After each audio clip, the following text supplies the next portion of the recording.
Ndamira pamberi pedera mapondasi. Ndamira pamberi pedera mapondasi. Isso é chocolate. Ndetaura ndezvichokwadi. Yakaswara mwacho. Mari batsiro.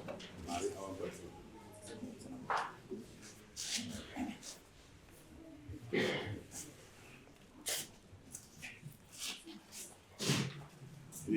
Pamusoro mapondasi.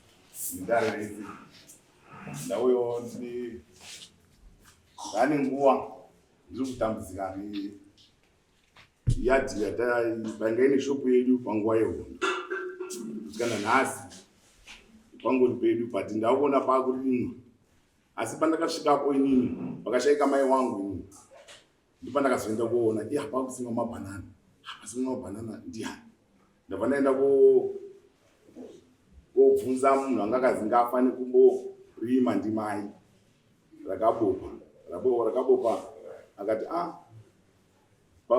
saziduche yewaurimi wandaka wakapuhwa kuti warinepo baba saka inini ndakaenda kakairi katatu kafoni ndichifambira nyaya iyoyo saziduche ndikati chimbomirai kurima gore rinoenda kuda kurimawo toita ungatizuzwana ndoendazve ndakuda kurimawo ungatizuzwana ndazonaa zvinhu zvacho zvakunetsa panaenda kwasabhuku sabhuku nyatsanza iyi nzvimbo iri kwaruda kuhauna ndokune nzvimbo yacho pataigara ichisungwa yehondo mukipi ndasvika kwanyatsanza ndawapirawo nyaya ndabva ndazodaidzwa ndisabhuku tese ziduchoya nenini ndaenda kwasabhuku ndasvika kwasabhuku kweya ndaitonga nyaya iri kufamba zvakanaka sabhuku akati aihoraiti nyaya dzeindirudziswa ngatiende panzvimbo chaipo titaure tiri kuona panzvimbo pacho ndasvika panzvimbo paya sabhuku abva apaonawo nzvimbo yaya it's about 40 meters kufara kudzoka kumashure ndonga about 30-40 meters kuti zvose papane shopu saka papane pombi yemvura panoita kuita garden nekudidi ndosaka babanga namai vanga vakasiyira muzukuru iwo wakuenda pahauna kuzi vakazoita stendi pahauna takubva muchipi saka nanhasi sazipichoyaya ndiwo angoripo tikuda kuedza kuti masabhuku akada kungoedza kuti ataure nawo zukuramu tabva taenda ndavo tasvika paya panzvimbo pacho tasvika ipapapo takuenzarisana takuonesana takudai apa titoona kuti sazipichoyaya arudini ari kubata foni achifona achidaidai totoni vanhu vakutowanda tizone gare masabhuku autotukwa iwe wati sabhuku autotukwa hamusi masabhuku imimi wati dini wauda kuti zatozve kuda kuti uchinga vanhu vauda kutochayana ndatoona kuti ii nyaya ikai pangazoita ropa kunoku ini ndakuenda kwani pamambo ine anozomotaura nawo ndakuenda kwamambo ndiende kuti kupira nyaya yacho atibatsirewo atienzanisewo tisarambe tichinetsana Batistoro. E-commercial area. In business area. Nguva yehondo zvazvakangoti communal area. Business. Hai communal. In communal. But still yakapiwa kama measurement mapegi nekanzo. So far handizvaisata. Ndikupa makapiwa shop iyo. Kare kacho kanzo yakapaka mapegi. Tiri muhondo imomo. Yes, ine mapegi aripo. Arimo. Because kana iri shop iri stand in commission. Haifole under some. Okay. Inofola under Mutasa Road. Okay. Saka kana iri query nenyaya ownership nzvimbo iyo inoenda Mutasa Road District Council. Mutasa Road District Council ndio inouya yotarisa mapegi ayo. Okay. Awakaisa kuti arikuperera pano. Then map wanenge watori nayo. Handiti. Indi kana iri shop yanga ichibhadhara lease kuMutasa Road District Council. It means kutoende file iyo inenge ine site plan. And the site plan inokutaura kuti how many meters kudai against how many meters kudai. Kana iri front 40 meters kuenda kuback meters makani. Zvese zvinenge zviri pasite plan. Because masabhuku kana kutopinzira nyaya iyoyo haisi yako. Because that's a commercial stand. Commercial stand iri communal. Asi anopega Sabhuku anoti apo panoita munozwa kuendera Sabhuku anoti ndira kuisa store yangu mucommunal hamusiri kubusiness sales asi ndira kuisa store yangu asi mucommunal area andi Sabhuku ndiye anochiuya kusora kuti ano panodini panoita nditi wovhaisa dombo rake pegi dombo rake pegi dombo rake pegi dombo rake pegi kanzuro ino yotedzera chii maitwa matombo nani naSabhuku imomo anditi wobva wadhirowa chinhu chinonzi site plan anditi site plan iyo ndiyo inoenda kukanzuro kuti muzokwanisa kubhadhara imimi lease every year anditi ndosaka ndikutaura kuti mukada kutotanga kuti maSabhuku apindire nyaya iyo anokuchitira yemigano asi migano yagara ichi iripo.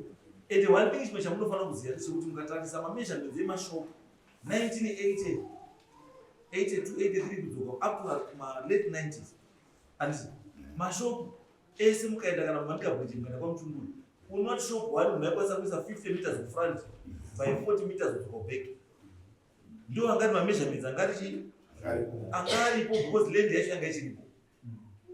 But izvozvi zvisina uchi 4 meters by 10 meters 4 meters kufront 10 meters kumashure and mashopu ako ngaite sei ngaabatane. Why? Because land yacho kusina.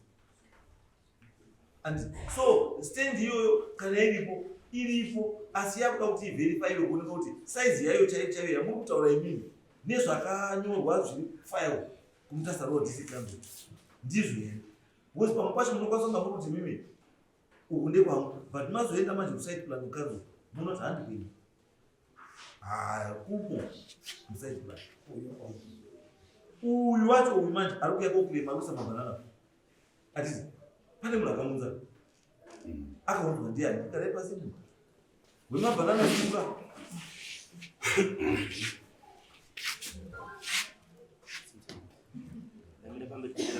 ndamira pamberi pedare ramamundasi zvese zvanichataura ndezvechokwadi ndinyanyipa ndichabatwa nemwamanibatsira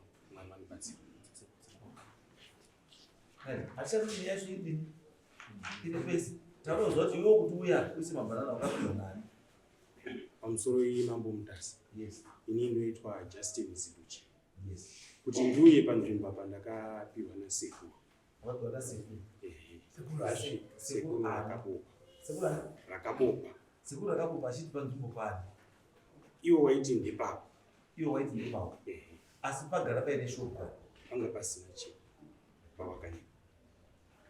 Pasina shopu yakavakwa? Apa pasitorina chinhu papasina kana building. Trakuzwa izvozvi panei? Pane musha wangu. Pane musha wako, asi before usati waisa musha wako papasina here mashopu before wanasitopinda mukipi? Panga pasina. Hapana shop aipo hapana. Ndinakuva apa pasina. Tinosvika bambo, shumukai bambo. Imimi mati mimi ndoko paine shopu. Izvozvi pane chii? Pane gadhini rawo. Pane gadhini rawo. Nemabhanana kumashure kwacho. Apa shopu yakanga yakawakwa here? Shopu dzadzidze dzenguva yehondo dziya. Yanga yakawakwa? Yanga yakawakwa here. Yakapekwa? Yakazopekwa. Izvaizvozvo nguva yehondo wakaitika zvinhu zvakawanda. Nguva yehondo wakaitika zvinhu zvokuti vanhu vakagara munhu dzadzisingabvumirwi. Because dzatiri modi yehondo. Vanhu vakawaka kuti masitoro musingabvumirwi nekuti yanga iri nguva yehondo. Saka imi pamakavaka yenyu yanga iri pamutemo here kana yanga isina mutemo? Isitori yehondo. Ndomulaini mutona mashopu atoko izvizvi ari kuexista izvi. Aiwa, ndiri kuti mashopu akaexista panguva imwe chete neyenyu aripo here?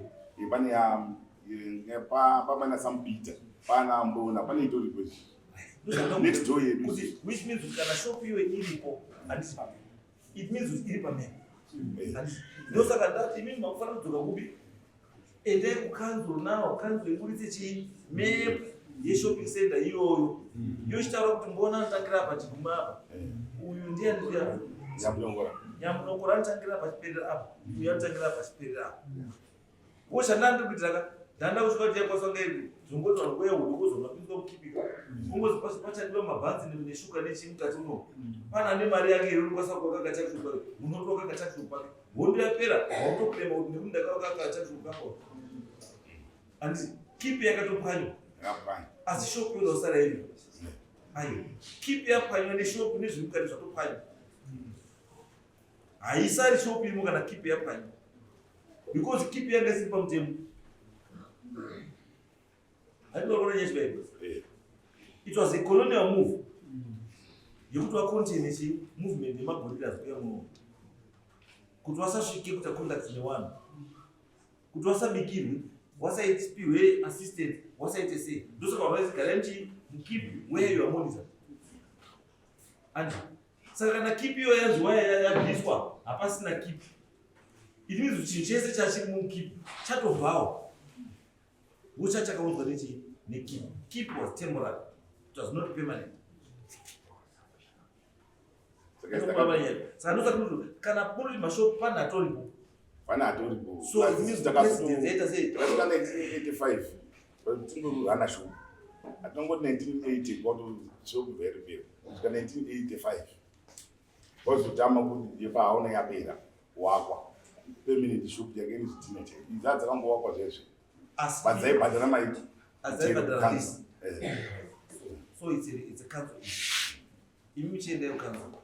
They want to find the council who have to do that's a main initiative. The new determined should say that they won't take it up and up. Then our Kanawa encroacher, they move to some party business. Kanawa snapping encroacher, what about it? But council, nothing does they say about that.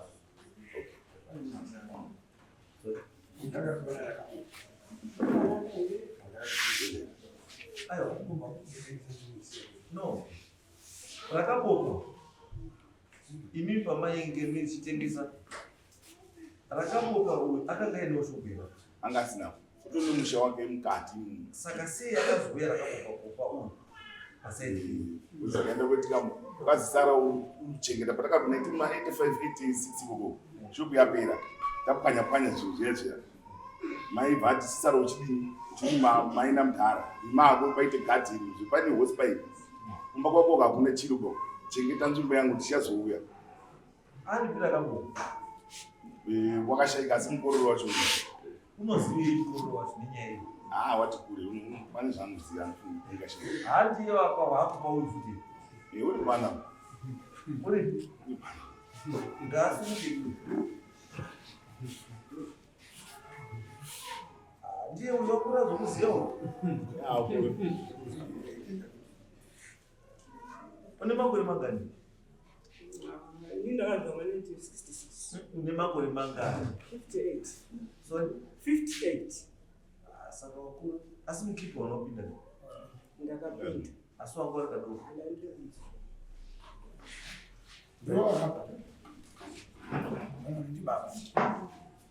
akapa uyo ndiani ndiwe here wani baba? Ndi baba. Ndi baba. Wanga uripo? Andina ndati wanga uripo here? inini ndakanga ndisikuba ndandi. Saka wanga usikuona chokasi. Gara hapo basi. Sita asilia ndio. Ndakabo. Boss, iyo chokwadi chakanaka kuti hauna chokasi. Saka I think our only change that we need to change our council. Okay. Self council.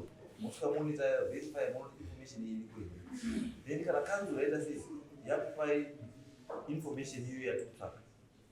Then you just let us my one information of that.